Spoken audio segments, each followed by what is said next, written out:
Ação Bíblica, uma obra missionária com mais de 100 anos e igrejas comprometidas com a Palavra de Deus.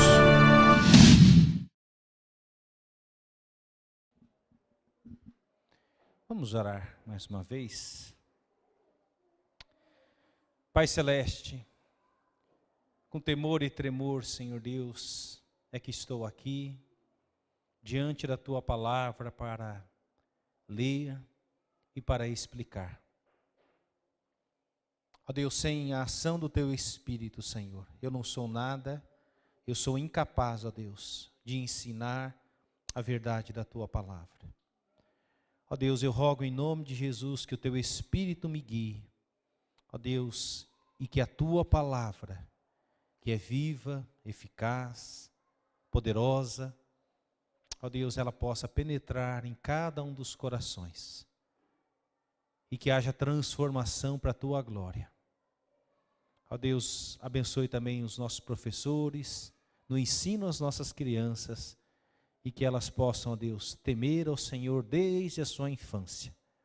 Ó Deus, colocando a sua confiança em Jesus Cristo como Salvador. Obrigado por esses dízimos, ofertas. Tudo pertence a Ti. Tudo é para a Tua glória, para Teu louvor, em nome de Jesus. Amém.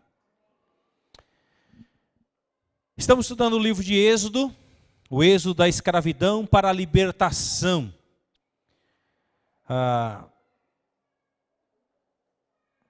Então, nós temos visto a peregrinação deste povo e como Deus libertou a nação de Israel da opressão dos egípcios. O povo de Israel que permaneceu no Egito por 430 anos, até que foi totalmente liberto por Deus, levantando um homem chamado Moisés, que liderou essa libertação do povo de Israel, dessa opressão diabólica, mundana do Egito sobre o povo de Israel. Então nós temos caminhado e hoje nós vamos olhar para Êxodo capítulo 14, talvez um dos capítulos mais emblemáticos dessa série, porque vai falar justamente daquele momento tão impactante em que nós, talvez ou já lemos ou já ouvimos falar, que é a travessia do mar em terra seca, né? E como foi esta libertação, essa passagem pelo mar vermelho, né? Através desse ato poderoso do nosso Deus. Vamos ler o texto, Êxodo capítulo 14, eu estou lendo na NVI, vai estar projetado aqui, você pode também acompanhar aí na sua Bíblia. Disse o Senhor a Moisés: diga aos israelitas que mudem o rumo e acampem-se perto de Pi-Hairote, entre Migdol e o mar. Acampem à beira-mar, defronte a Baal-Zefon. O faraó pensará que os israelitas estão vagando confusos, cercados pelo deserto. Então endurecerei o coração de Faraó, e ele os perseguirá. Todavia, eu serei glorificado por meio do Faraó e de todo o seu exército. E os egípcios saberão que eu sou o Senhor. E assim fizeram os israelitas. Contaram ao rei do Egito que o povo havia fugido. Então o Faraó e os seus conselheiros mudaram de ideia e disseram: o que foi que fizemos? Deixamos os israelitas saírem e perdemos os nossos escravos. Então o Faraó mandou aprontar a sua carruagem e levou consigo o seu exército. Levou todos os carros de guerra do Egito, inclusive 600 dos melhores desses carros, cada um com um oficial no seu comando. O Senhor endureceu o coração do Faraó, rei do Egito, e este perseguiu os israelitas que marchavam triunfantemente. Os egípcios, com todos os cavalos e carros de guerra do faraó, os cavaleiros e a infantaria saíram em perseguição aos israelitas e os alcançaram quando estavam acampados à beira-mar, perto de Piairote, defronte de Baal-Zefon. Ao aproximar-se o faraó, os israelitas olharam e avistaram os egípcios que marchavam na direção deles. E aterrorizados, clamaram ao Senhor. Disseram a Moisés: foi por falta de túmulos no Egito que você nos trouxe para morrermos no deserto? O que você fez conosco, tirando-nos de lá? Já não lhe tínhamos dito no Egito: deixe-nos em paz? Seremos escravos dos egípcios. Olha só o que esse povo está dizendo. Antes ser escravo dos egípcios do que morrer no deserto. Eles tinham acabado de ser libertos. Moisés respondeu ao povo: olha a fé deste homem. Não tenham medo. Fiquem firmes e vejam o livramento que o Senhor lhes trará hoje, porque vocês nunca mais verão os egípcios que hoje se veem. O Senhor lutará por vocês, tão somente acalmem-se. Disse então o Senhor a Moisés: por que você está clamando a mim? Diga aos israelitas que sigam avante, ou em outras versões, digam que marchem. Sigam avante. Erga sua vara e estenda a mão sobre o mar, e as águas se dividirão para que os israelitas atravessem o mar em terra seca. Eu, porém, endurecerei o coração dos egípcios e eles os perseguirão.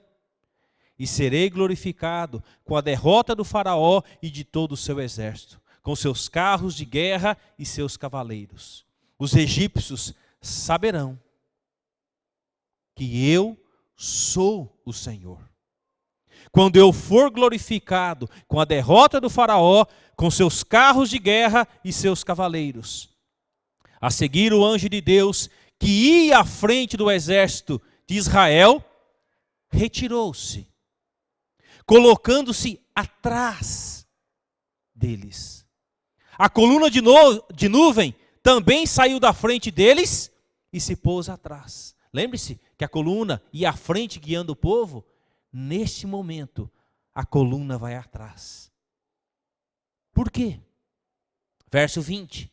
Entre os egípcios e os israelitas, a nuvem trouxe trevas para um. Trouxe treva para os egípcios. E luz para o outro. E luz para o povo de Israel. De modo que os egípcios não puderam aproximar-se dos israelitas durante toda a noite. Então Moisés estendeu a mão sobre o mar. E o Senhor afastou o mar e o tornou em terra seca, com um forte vento oriental que soprou toda aquela noite. As águas se dividiram. E os israelitas atravessaram pelo meio do mar em terra seca. Gente, são 2 milhões de pessoas atravessando o mar. Tendo uma parede de água à direita e outra à esquerda. Use a sua imaginação para pensar nisso. Que algo espetacular. Como eu gostaria de estar lá naquele dia. Os egípcios os perseguiram. E todos os cavalos, carros de guerra e cavaleiros de Faraó foram atrás deles até o meio do mar. Eles foram perseguindo. No fim da madrugada, do alto da coluna de fogo e de nuvem, o Senhor viu o exército dos egípcios e o pôs em confusão. Fez que as rodas dos seus carros começassem a soltar-se, de forma que tinham dificuldades em conduzi-los. E os egípcios gritaram: vamos fugir dos israelitas, O Senhor está lutando por eles contra o Egito. Mas o Senhor disse a Moisés: estenda a mão sobre o mar, para que as águas voltem sobre os egípcios, sobre os seus carros de guerra e sobre os seus cavaleiros. Moisés estendeu a mão sobre o mar, e ao raiar do dia, o mar voltou ao seu lugar. Quando os egípcios estavam fugindo, foram de encontro às águas, e o Senhor os lançou ao mar. As águas voltaram e encobriram seus carros de guerra e os seus cavaleiros. Todo o exército do faraó que havia perseguido os israelitas mar adentro, ninguém sobreviveu. Mas os israelitas atravessaram o mar pisando em terra seca, tendo uma parede de água à direita e outra à esquerda. Naquele dia, o Senhor salvou Israel das mãos dos egípcios, e os israelitas viram os egípcios mortos na praia. Tenta imaginar a cena: centenas de corpos de egípcios na praia. Israel viu o grande poder do Senhor contra os egípcios, temeu o Senhor e pôs nele a sua confiança, como também em Moisés, seu servo. Até aqui. Que imagem gloriosa, mas também tenebrosa. Para o povo de Israel, uma travessia espetacular, extraordinária. Para os egípcios, uma destruição total do seu exército no mesmo mar, no Mar Vermelho. A narrativa de Êxodo, capítulo 14, destaca um dos episódios mais emblemáticos da história bíblica, a travessia do Mar Vermelho. Este acontecimento que selou a libertação definitiva do povo de Israel da escravidão do Egito, continua a ser um símbolo poderoso de fé, perseverança e intervenção divina. Aqui analisamos cada detalhe deste evento épico, sua relevância histórica e espiritual, e como ele continua a impactar milhões de pessoas ao redor do mundo. Essa história, que não é uma história da carochinha, mas é um fato real. O mar se abre diante do povo, e o povo atravessa, olhando para a sua esquerda um paredão de água, olhando para a sua direita outro paredão de água. E 2 milhões de pessoas atravessam a extensão daquele mar e chegam do outro lado. Quando os egípcios chegam com suas carruagens, com seu exército, eles entram também pelo caminho. Mas as rodas começam a emperrar. E no meio do caminho eles ficam, um negócio emperrado não vai. E quando todos atravessam, Moisés estende a sua mão e aquelas águas voltam, engolindo todo o exército de Israel. Nenhum sobreviveu. Então, a travessia do povo pelo deserto. O povo, antes de chegar diante do mar, começa a questionar a Deus, porque eles ao longe ouvem que o exército de Faraó está vindo. E eles, então, de maneira incrédula, começam a questionar Moisés: por que você nos tirou do Egito? Não existe sepultura suficiente para sermos enterrados no Egito, para sermos sepultados aqui no deserto? A incredulidade do coração, a falta de fé, a dúvida. E isso é uma doença que afeta muitos cristãos. O pecado da incredulidade, o pecado da dúvida. De confiar realmente no poder e no agir de Deus na história. Deus já havia dado 10 sinais claríssimos do seu poder, da manifestação do seu poder, quando o povo ainda estava no Egito. Mesmo assim, esse povo ainda duvida e vai continuar duvidando na caminhada pelo deserto. Por isso que essa geração aqui, os adultos, todos eles vão morrer no deserto. Somente a próxima geração vai entrar na terra prometida. Com exceção de 2 homens, Josué e Calebe, que foram fiéis, confiaram em Deus. Vemos que essa libertação não seria simples, pois o coração de Faraó se endureceu mais uma vez, levando a perseguir os israelitas com todo o poder de seu exército. A jornada do povo de Israel os levou até a margem do Mar Vermelho, um obstáculo aparentemente intransponível. Quando, a gente usa um termo, quando a ficha caiu de Faraó, falou, peraí,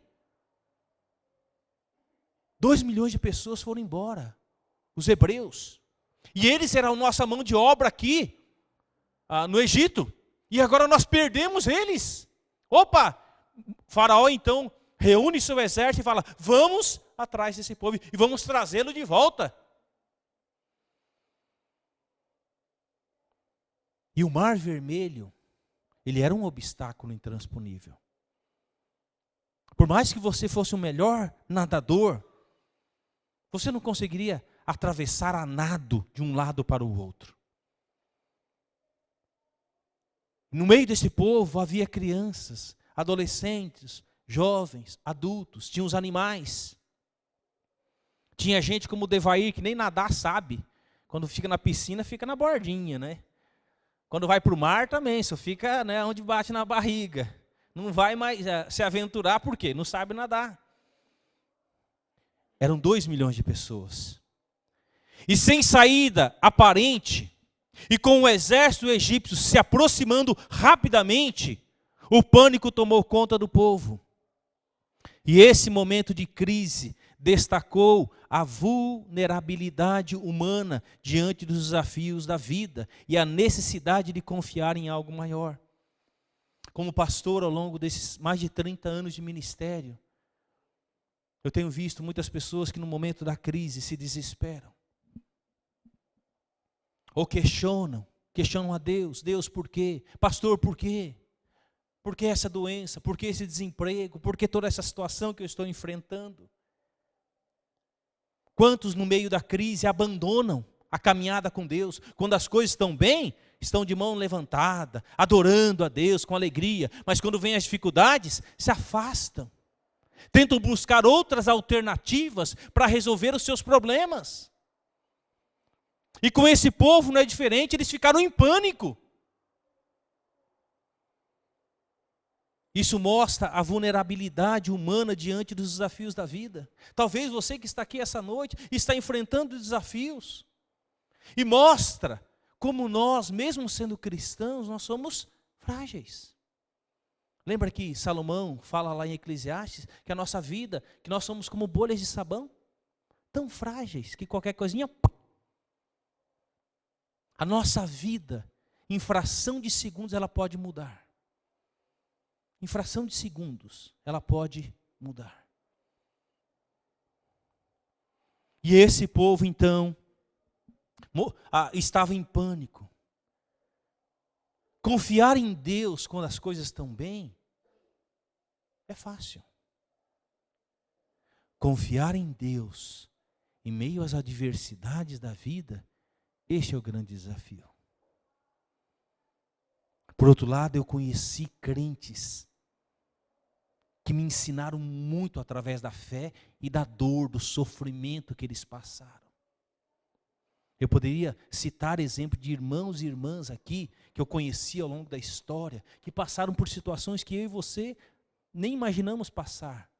Mas a fé deles era algo que sempre me inspirou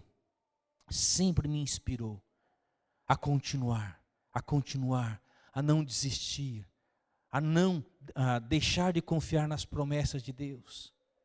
Mas por outro lado, eu vi muitas pessoas desistindo.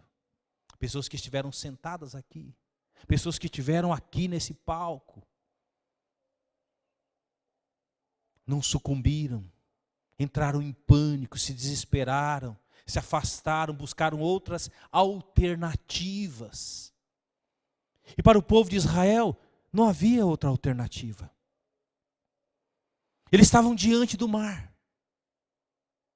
de uma barreira intransponível. E eles olhavam para trás, eles viam um exército poderoso vindo, com carruagens, com a faca entre os dentes, para trazê-los de volta para o Egito. E eles estavam diante de uma situação intransponível. Para mim não importa, muitas pessoas discutem em que ponto do Mar Vermelho eles atravessaram, né? Se foi aqui, se foi aqui, se foi lá, não importa. Era um obstáculo. Muitos estudiosos acreditam que era nessa parte mais estreita, mas não é um estreito assim daqui na porta. Era metros e metros, profundo. E eles estavam ali, e o exército vindo atrás. É como aquela pergunta de Josafá, quando os babilônicos cercaram a cidade. E ele faz aquela pergunta: o que fazer quando não se sabe o que fazer? O que fazer quando não se sabe o que fazer? Essa era a realidade. O que fazer? Como diz aquele ditado: se correr, o bicho pega. Se ficar, o bicho come. Essa era a realidade. O povo começa a murmurar contra Moisés. Quando vem as dificuldades, o primeiro a pagar o pato é o pastor, a liderança. Nós muitas vezes somos o culpado do problema das pessoas. As pessoas culpam a gente por causa dos seus problemas. Questionaram Moisés, questionando sua liderança e lamentando terem deixado o Egito. A culpa é sua. Foi você que nos tirou. Lá a gente falava para você, a gente não quer ir. Você é o culpado.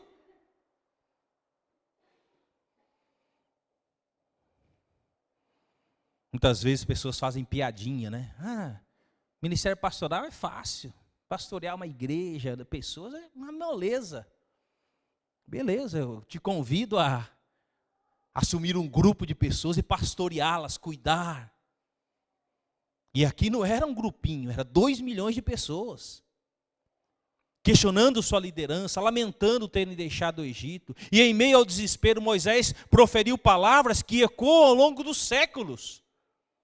Ele diz para aquele povo: não temais, estai quietos, e vede o livramento do Senhor, que hoje vos fará. Porque os egípcios que hoje vistes, nunca mais o tornareis a ver. Nunca mais. Olha que palavra de um líder, de um homem que confiava em Deus, de um homem que havia visto a manifestação do poder de Deus. E este homem, este líder, então ele se levanta diante daquele momento tão trágico. E ele exorta o povo, ele encoraja o povo a não temer. Mas como não temer, pastor? Como não temer, Moisés? Olha o mar, nós não sabemos nadar, e as nossas crianças. E olha para trás, o exército vindo, com faca nos dentes. Como não temer? Por quê? Eles estavam olhando na horizontal. E quando você olha para os problemas, você deixa de olhar para o Senhor, para o Deus Todo-Poderoso, o Criador de todas as coisas, aquele que havia feito promessas, que libertaria o seu povo, que os conduziria para uma terra que mana leite e mel. E essa promessa de Deus por meio de Moisés se tornou uma âncora de esperança. A fé de Moisés contrastava fortemente com o desespero do povo, lembrando-nos de que, em meio às maiores dificuldades, a confiança no poder de Deus pode transformar situações aparentemente impossíveis. E a Bíblia está repleta de exemplos de situações que eram impossíveis. Lembra daquela mulher que há 12 anos sofria de hemorragia? Tinha gasto todo o dinheiro dela, nada de solução para o seu problema? Até que um dia Jesus está passando pela sua cidade. E por ser impura, ela não podia tocar em nada. E ela entra no meio da multidão e toca em Jesus. E Jesus para. Opa, alguém me tocou. Mas Jesus, tanta gente, que é uma muvuca que está, povão empurrando. Não. Alguém me tocou de maneira diferente. Quem é que me tocou? Agora imagina para aquela mulher, impura, ter que se aproximar e falar, fui eu, Jesus. E Jesus não olha para ela com condenação. Ele olha com amor, ânimo, mulher. A tua fé te salvou. No mesmo instante ela foi curada da sua hemorragia. O mesmo Deus de ontem é o mesmo Deus de hoje. O nosso Deus é um Deus imutável. Ele não muda. Ele continua agindo com poder quando nós nos aproximamos dele com fé. Fé é a certeza, a convicção de que Deus é poderoso. Não tem dúvida. Não há espaço para incredulidade. Por isso que a oração é tão importante. Seja na sua vida individual, seja na sua vida familiar, seja coletivamente na igreja. Por isso que nós oramos, por isso que nós abrimos as portas todas as quintas-feiras e estamos aqui de joelhos orando. Porque nós cremos no poder da oração. Não no poder das nossas palavras, mas no Deus que nós cremos. Deus pode transformar situações aparentemente impossíveis. E talvez você esteja enfrentando situações impossíveis na sua vida hoje. O milagre da travessia. Em um dos momentos mais marcantes das Escrituras, Deus instrui Moisés a levantar a sua vara. Essa vara, ela é tão importante que acompanha Moisés desde o início da sua jornada. Essa vara na minha mão é uma vara qualquer. Mas essa era a vara de Deus. Era uma vara de madeira, mas foi através daquele simbolismo, daquela vara que estava na mão de Moisés. Ele levanta a sua vara e estende a mão sobre o mar. Um forte vento oriental soprou durante a noite, dividindo as águas e criando um caminho seco para aqueles israelitas passarem. Irmãos, imagina para aqueles 2 milhões de pessoas, olhando e vendo aquele mar se abrindo, de uma ponta a outra, e um caminho seco, e 2 paredes de água, uma do lado da outra. Que momento emblemático para aquele povo, que acabara de questionar a liderança de Moisés, duvidar do poder de Deus, achando que eles iam morrer naquele deserto. E Deus então levanta 2 paredes de água e aquele povo começa a atravessar para o outro lado, são e salvo. Será, pastor, que Deus pode abrir o mar diante dos problemas e das situações que eu estou vivendo?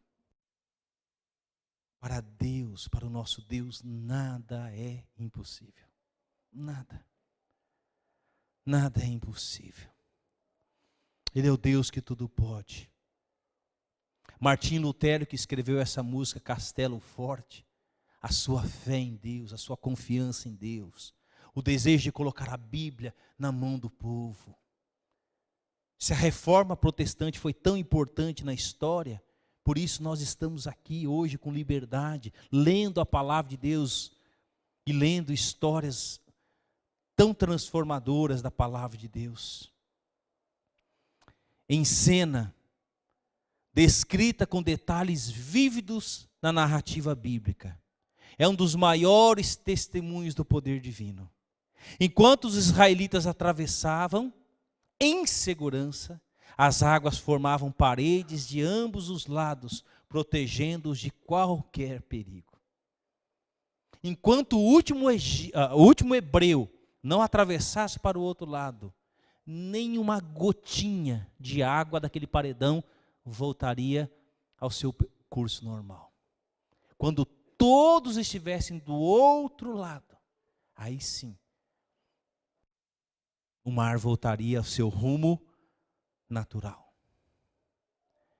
Quando o exército egípcio tentou seguir pelo mesmo caminho, Deus fez com que as águas retornassem ao seu lugar, submergindo completamente os inimigos de Israel. Essa intervenção divina não apenas salvou os israelitas, mas também demonstrou o poder absoluto de Deus sobre a natureza e sobre os reinos humanos. Certa vez os discípulos estavam em meio a uma tempestade, né? Barquinho balançando, e aqueles homens, e ali a maioria daqueles homens eram nadadores, eram pescadores, sabiam nadar, mas a tempestade era forte e balançava o barco de um lado para o outro, e eles começaram a gritar, achando que iam morrer. E Jesus estava todo o tempo no barco, dormindo. E um deles corre: Jesus, não te importa que pereçamos? E Jesus se levanta e com uma palavra de ordem ele fala: acalma-te, emudece. E a tempestade passa. E aquele barquinho começa a navegar tranquilamente. E Jesus se dirige para aqueles homens e fala: homens de pequena fé. Nós somos diferentes?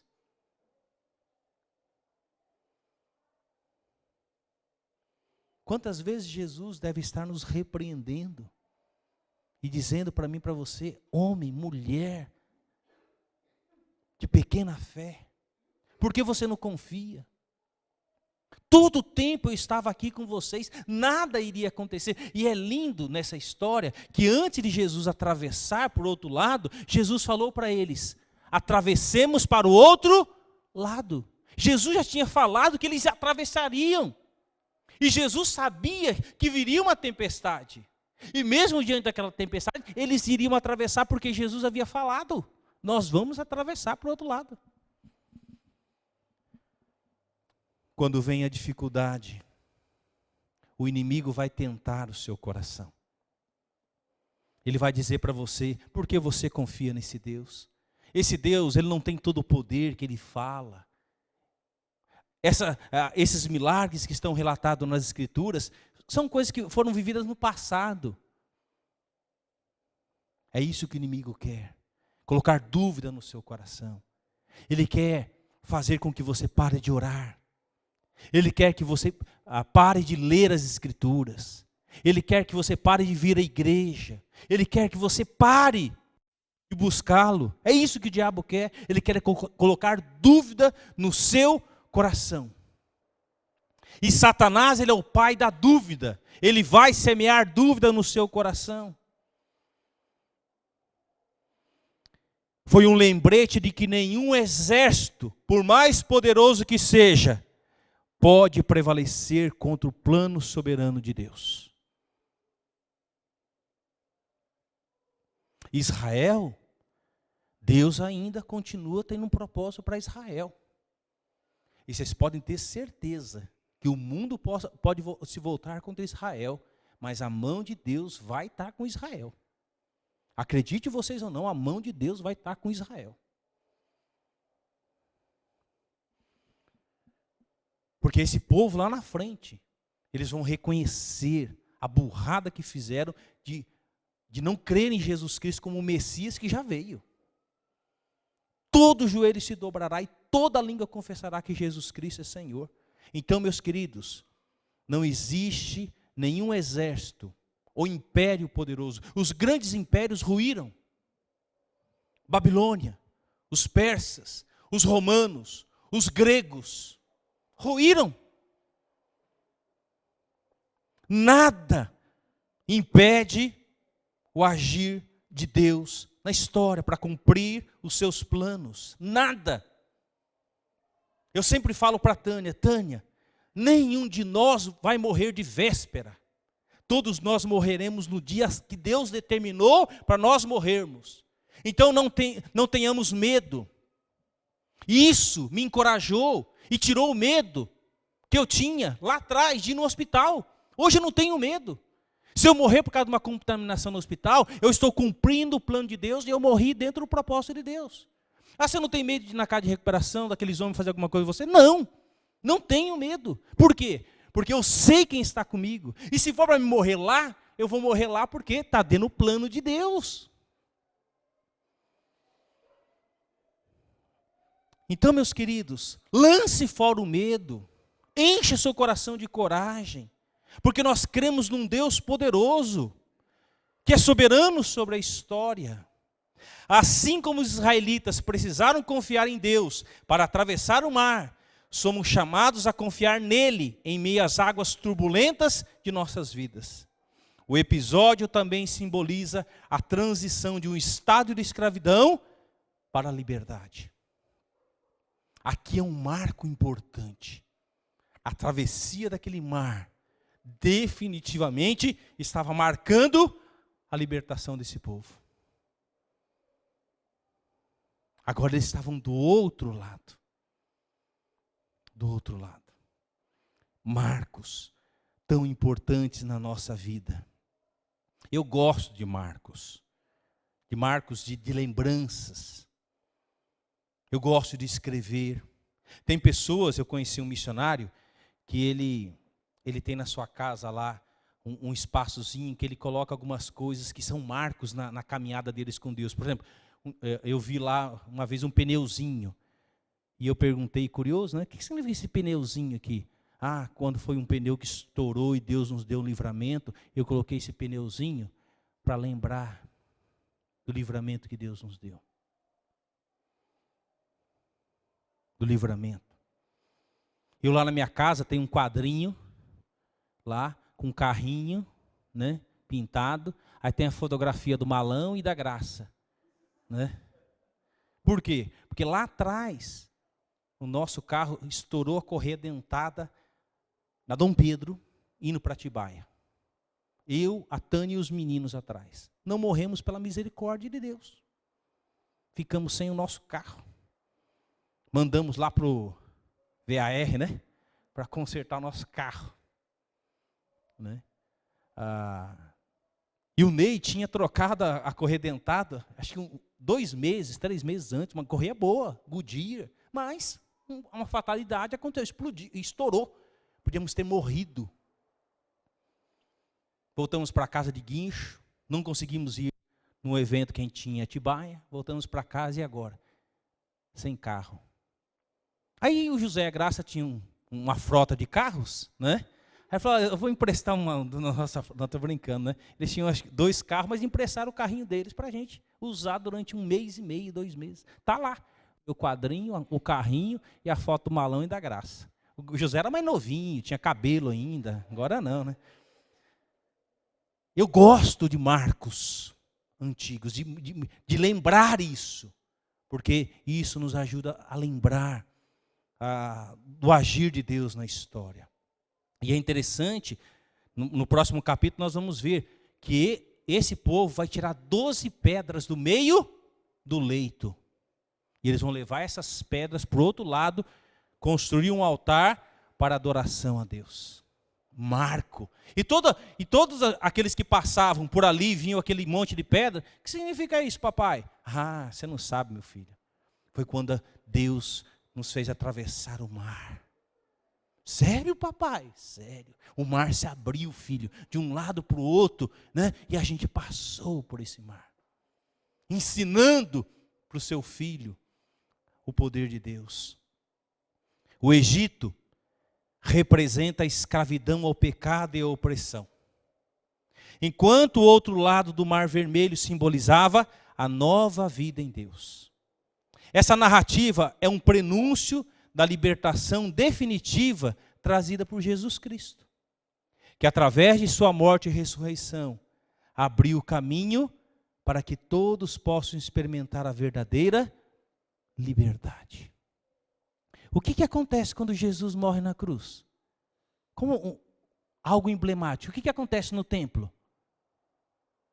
O véu que separava foi rasgado de cima a baixo. Quem podia entrar no Santo do Santo? Somente o sumo sacerdote uma vez por ano. Só ele podia entrar para fazer as suas orações a Deus. Quando o véu se rasga de cima a baixo, Jesus está dizendo para mim o quê? Carol, você pode entrar. Cada um dos meus filhos agora pode entrar. Vocês estão entendendo o poder da oração? Nós hoje podemos entrar no Santo do Santo pelo novo e vivo caminho que Jesus nos abriu. Nós não precisamos de intermediários. Tem muitas igrejas ainda que usam intermediários. Ah, você não intercede por mim? Não, nós não precisamos de intercessores, intermediários diante de Deus. E caia por terra esse conceito de achar que o pastor é mais santo que os irmãos e que minha oração é mais poderosa que a dos irmãos. Não, todos nós em Cristo Jesus temos acesso ao trono da graça de Deus. E como você aproveita deste acesso, dessa liberdade que você tem em Cristo? Você está entendendo o poder da oração? E através de Cristo, eu e você fomos libertos e podemos entrar no Santo dos Santos. E algumas lições para nós caminharmos por final. Lições práticas para os dias atuais, confiança em Deus em meio às crises. Primeiro, assim como Moisés confiou no poder de Deus, mesmo diante de um mar intransponível, somos chamados a entregar nossas dificuldades a Ele, acreditando que Ele pode criar um caminho onde parece não haver nenhum. Havia um caminho? Não. Se voltasse, o exército pegava. Se entrasse no mar, morria. Deus abriu um novo e vivo caminho. E eles atravessaram. Talvez você não acredite ainda. Mas eu te desafio a confiar em Deus. A entregar a sua causa a Deus. E ver o agir de Deus na sua vida, na sua história. Eu não canso de dizer isso. Desde que os meus filhos eram bebês, eu sempre ensinei eles a fazerem experiências com Deus. Nós contávamos as nossas experiências para eles, para que eles fossem fortalecidos na fé. Eu gosto de ouvir testemunhos. Reunião de oração é um momento muito gostoso que eu ouço os irmãos contando, os irmãos chorando. Como isso é gostoso. Isso me edifica, me encoraja. Mas eu sempre encorajei, façam as suas próprias experiências com Deus. Se eu abrisse agora o microfone e desse para cada um de vocês, vem aqui na frente e conte a sua experiência com Deus na última semana, há 15 dias ou um mês. Quais são as suas experiências com Deus? Qual foi a sua experiência com Deus nesse último semestre? De janeiro até agora, quase finalzinho de junho. Será que você não tem nenhuma experiência para contar? Do agir de Deus? Da ação de Deus na sua vida, na sua história? Se você não tem, tem alguma coisa errada, irmão. Tem alguma coisa errada. Porque o Deus que eu creio é um Deus real. O Deus que nós pregamos aqui é sobre um Deus real que age na história. E cria caminhos por onde não pode haver nenhum caminho.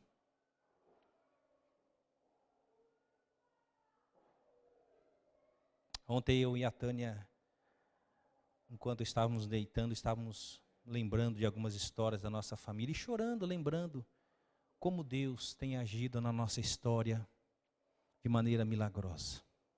Quando eu penso na minha história, quem eu era, todos os desafios, e Deus ter me escolhido, é algo que não há como agradecer a Deus.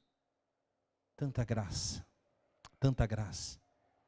E eu queria que os irmãos vivenciassem isso, também no seu dia a dia, durante a sua semana. Que você não vivesse de experiência que aconteceu há 10, 15, 20, 30 anos atrás. Ok, aconteceu, mas não tem acontecido nada de novo no dia a dia. Então eu te desafio a fazer experiências profundas com Deus. Segundo, a importância da liderança com fé. Moisés serviu como um exemplo de liderança firme e visionária. Ele não se deixou abalar pelas críticas ou pela falta de fé do povo, mas permaneceu firme na promessa de Deus. Essa qualidade é essencial para líderes em qualquer contexto. Liderança de fé, que confia. Mesmo quando muitas pessoas estão contra, criticando, você tem convicção. É isso. É isso. E hoje em dia a gente vive num meio evangélico que é tão fácil as pessoas irem embora, lideranças deixarem, porque não enfrentam as crises de fé. Mas nós temos que enfrentar as crises de fé. Tudo isso que vocês estão vendo aqui foi algo pela fé. Foi algo pela fé. E eu tenho certeza que Deus vai fazer ainda mais. Porque Deus é um Deus que faz coisas extraordinárias no nosso ordinário. Terceiro, o poder da comunidade e da unidade. Apesar de suas queixas, os israelitas atravessaram o Mar Vermelho como um só povo, unidos pelo propósito de alcançar a liberdade. Isso nos lembra que mesmo em tempos de dificuldade, a unidade é fundamental para alcançar grandes objetivos. Nós, como igrejas, nós somos um corpo. Você não é um membro do corpo independente. Você não vê uma mão andando sozinha, você vê uma mão, né, perdida, essa aí você sai correndo, né? Tem que fazer parte do corpo, né? E todos os membros, quando nós somos unidos, irmãos, como comunidade, quando nós somos unidos, a igreja é mais forte, a família é mais forte, as crianças são mais fortes, afeta toda a igreja, quando nós somos unidos. Por exemplo, quando um só tem que limpar a igreja, ele faz, mas é cansativo. Mas quando tem um grupo, faz mais rápido e é gostoso, um anima o outro. Seja lá na cozinha, seja em qualquer evento, quando há uma equipe, quando todos fazem, a unidade ela é tão importante. Isso na família. Eu não posso deixar só para minha esposa cuidar da cozinha, da alimentação, de lavar a louça, de fazer todas as coisas. Não. Eu como homem, como marido, e os meus filhos foram ensinados também assim, a participar dos eventos da casa. Não é vergonhoso nenhum para homem lavar a louça, ajudar na cozinha, limpar a casa, limpar a privada. Não! Todos nós temos que participar, porque somos uma família. Não é possível que um chegue esgotado ao final do dia, cansado de trabalhar com as coisas da casa, e o outro está folgadão. Todos nós somos uma família. Isso é tão importante. Nós pensarmos, e também como igreja. O impacto duradouro do milagre, a travessia do Mar Vermelho, não foi apenas um evento histórico, ela moldou a identidade do povo de Israel. Eles não eram mais escravos, mas sim uma nação livre, escolhida por Deus para cumprir um propósito maior. Este evento foi comemorado por gerações e se tornou uma das bases do culto e da adoração de Israel. No Novo Testamento, o apóstolo Paulo, que viveu 3.000 anos, 2.000 anos depois desse evento, se refere à travessia como um batismo simbólico, um ato de passagem da escravidão para a liberdade em Cristo. Essa conexão entre os dois testamentos ressalta a continuidade do plano de redenção de Deus, aquilo que aconteceu no passado. Por isso que o batismo ele tem um simbolismo tão importante. O batismo não salva, Mas o batismo é um testemunho público de que eu entreguei minha fé a Jesus Cristo. Ele me libertou e eu quero viver para Ele.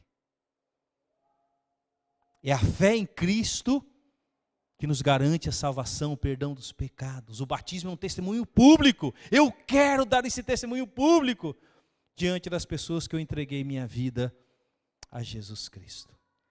E conclusão. A narrativa de Êxodo 14 transcende o tempo e continua a inspirar milhões de pessoas ao redor do mundo. Ela nos lembra que, independentemente do tamanho do obstáculo, Deus é capaz de operar milagres e nos conduzir à liberdade, ainda hoje. Ele é o Deus Todo-Poderoso. Assim como os israelitas, somos chamados a caminhar em fé, ou pela fé. Confiando que o mesmo Deus que dividiu o Mar Vermelho está conosco em todas as nossas jornadas. Por meio deste relato, aprendemos a importância da confiança, da obediência e da perseverança. E acima de tudo, somos convidados a reconhecer a soberania de Deus em nossas vidas, sabendo que Ele é fiel para cumprir suas promessas, independentemente das circunstâncias. Este é o poder e a beleza de Êxodo 14. Uma história que ecoa não apenas nas páginas da Bíblia, mas também nos corações daqueles que buscam libertação e esperança em Cristo.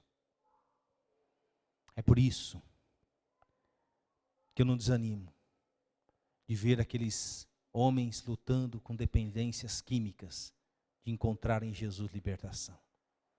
É por isso que eu acredito que ver aquelas pessoas muitas vezes num leito do hospital, entre a vida e a morte, enfrentando situações difíceis, a encontrarem em Cristo libertação da sua alma.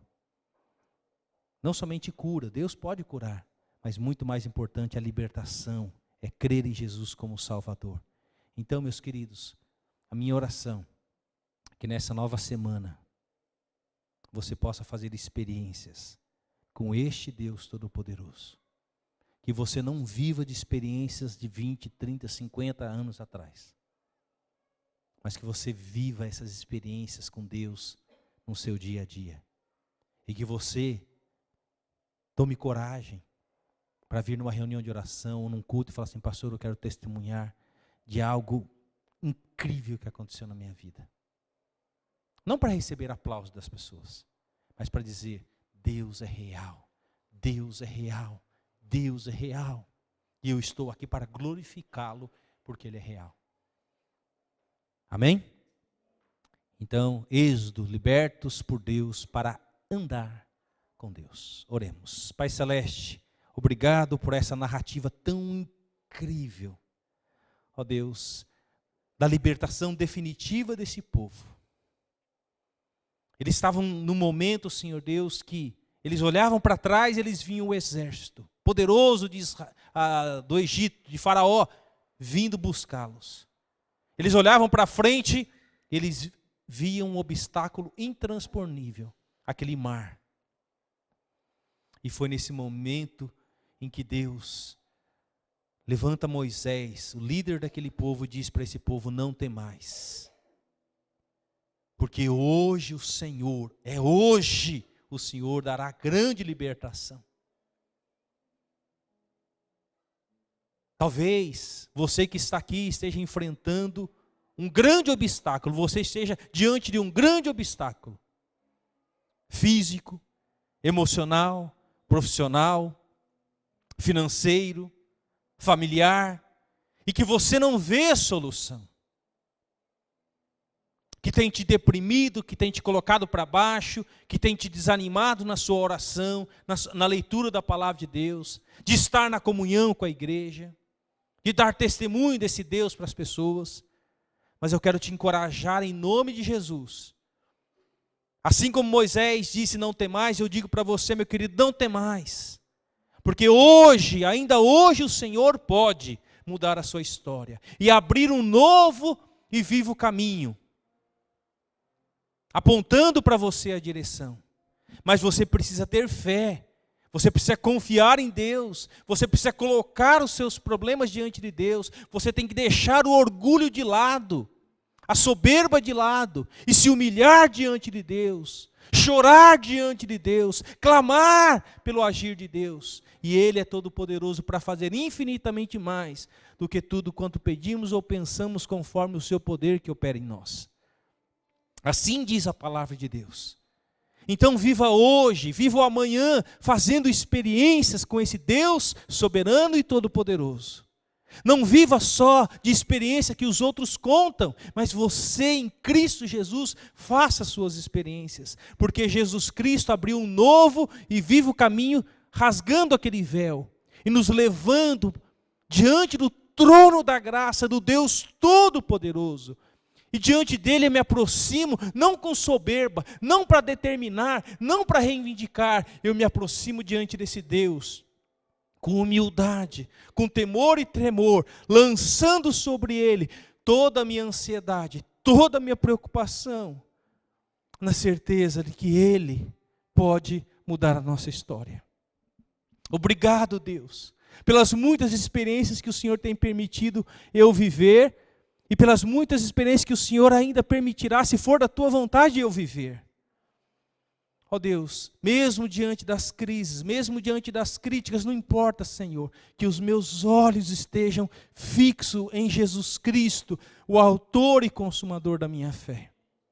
E esta é a minha oração por cada irmão, por cada irmã, que ninguém saia daqui da mesma forma, mas possa sair daqui com a sua fé fortalecida. Que Jesus não precisa dizer para você, homem de pequena fé, mas que a sua fé seja uma fé vívida, confiada, firmada nas promessas da palavra de Deus. Eu oro em nome de Jesus. Amém.